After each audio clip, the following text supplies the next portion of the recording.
नमस्कार, जोहार। The updates में एक बार फिर आपका स्वागत है। हमारी कोशिश होती है कि हर दिन समाज को झकझोरने वाले कुछ ऐसे मुद्दों पर बात की जाए जिससे जिस परिवर्तन की लड़ाई की शुरुआत हमने की है उसमें एक ईंट जोड़ी जा सके।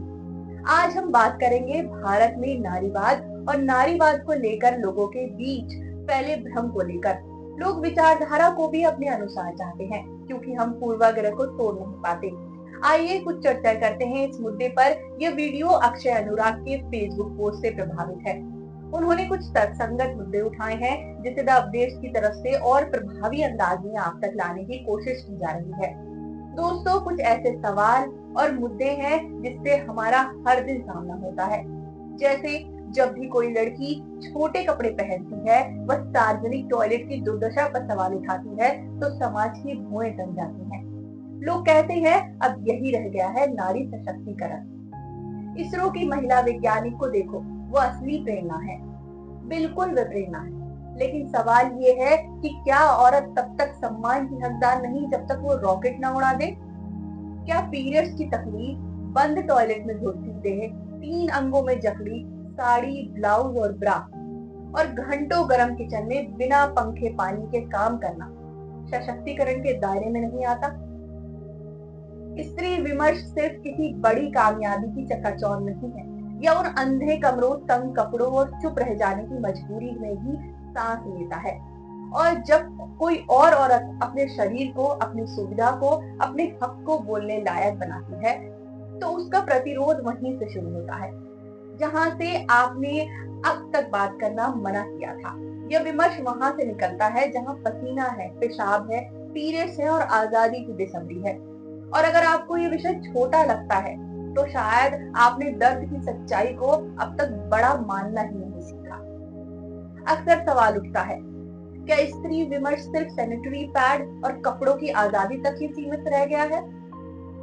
और उसी वक्त लोग इसरो की साड़ी पहनी महिला वैज्ञानिकों की तस्वीर साझा कर कहते हैं, देखिए यही असली नारी सशक्तिकरण है। पर असली सवाल ये है कि क्या कोई महिला तब तक सम्मानीय नहीं मानी जाएगी जब तक वो स्पेसक्राफ्ट न उड़ा दे?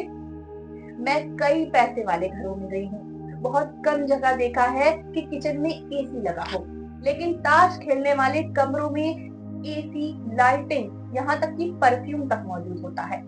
मिडिल क्लास का किचन तो माचिस की डिब्बी जितना होता है। सुविधा के नाम पर बस एक झूलता पंखा, वो भी कभी ठीक नहीं चलता, कभी भी नहीं। बैठक से बेडरूम तक तो लग्जरी दिखती है, पर किचन, वहां सिर्फ पसीना, धुआं और चुप्पी होती है। ज्यादातर किचन में न ढंग की हवा होती है, न धूप। सिंक में गर्म पानी की व्यवस्था तो शायद ही किसी ने देखी हो। इन्हीं किचनों में महिलाओं दिन के 6 से 8 घंटे काम करती हैं। साड़ी, पेटीकोट, ब्लाउज और घूंघट उनकी सांस जकड़ लेती है। उधर वहीं घर का मर्द इसी गर्मी में कूलर की हवा में पैर पसार कर बैठा होता है। बनियान पेट से आधी उठी और कोई शर्म नहीं। कभी गौर किया है कितनी महिलाएं नदी में बस ऊपर ऊपर भीगती हैं, जबकि उनके पति पानी में पूरी तरह डुबकी लगाते हैं? क्या ये समानता है? एक जमाना था जब रात में मैक्सी पहन पाना भी चोरी छिपे क्रांतिकारी काम लगता था। और आज भी लाखों महिलाएं हैं जो अपने अंडरगारमेंट छुपाकर सुखाती हैं, जिन्हें पीरियड्स के कपड़े धूप में सुखाने की आजादी तक नहीं है, जबकि सबसे ज्यादा धूप की जरूरत उन्हीं कपड़ों को होती है। यूरिन इन्फेक्शन महिलाओं में आम है। आयरन की कमी जैसे सामान्य बात हो गई है। लेकिन जो अब तक सामान्य नहीं हुआ वो है पीरियड्स। छुट्टी उनमें सिर्फ पेट दर्द के लिए नहीं चाहिए होती, बल्कि इसलिए भी चाहिए क्योंकि उन्हें बार बार वॉशरूम जाना पड़ता है, खुद को साफ करना पड़ता है, सैनिटरी पैड बदलना पड़ता है।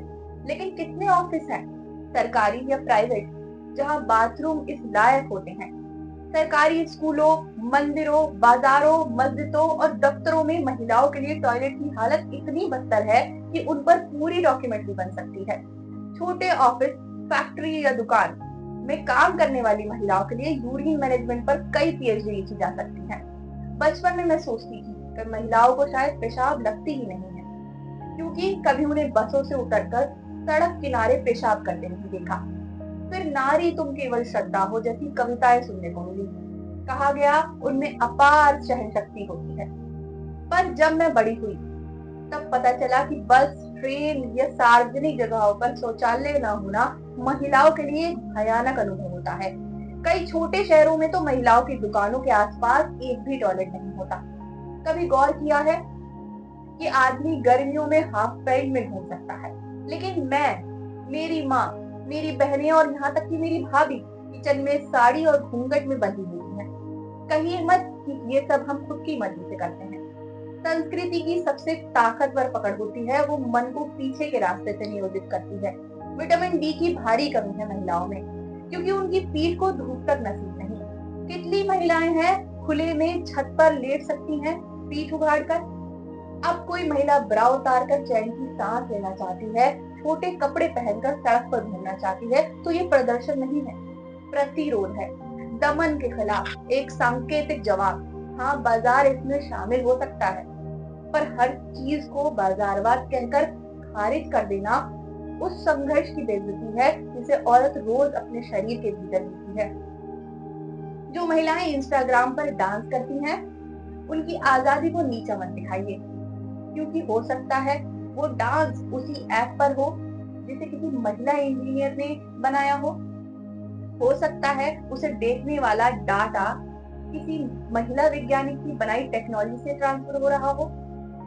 आप गौर से देखिए, जो समाज कहता है वो देह प्रदर्शन को नापसंद करता है, उसी समाज में इन वीडियो पर सबसे ज्यादा व्यू आते हैं। और वही लोग जो कहते हैं औरतों को कमान मिलते ही घर टूट जाते हैं, कभी ये सोचा है कि वो घर जिनके किचन बदबू मारते हैं, जिनमें टॉयलेट तक नहीं, जिनमें पीरियड्स अपराध है, वो घर टूट नहीं जाने चाहिए? अगर स्त्री विमर्श ब्रा, सैनिटरी पैड, कपड़ों की आजादी और टॉयलेट की बात नहीं करेगी तो फिर कहां से करेगी?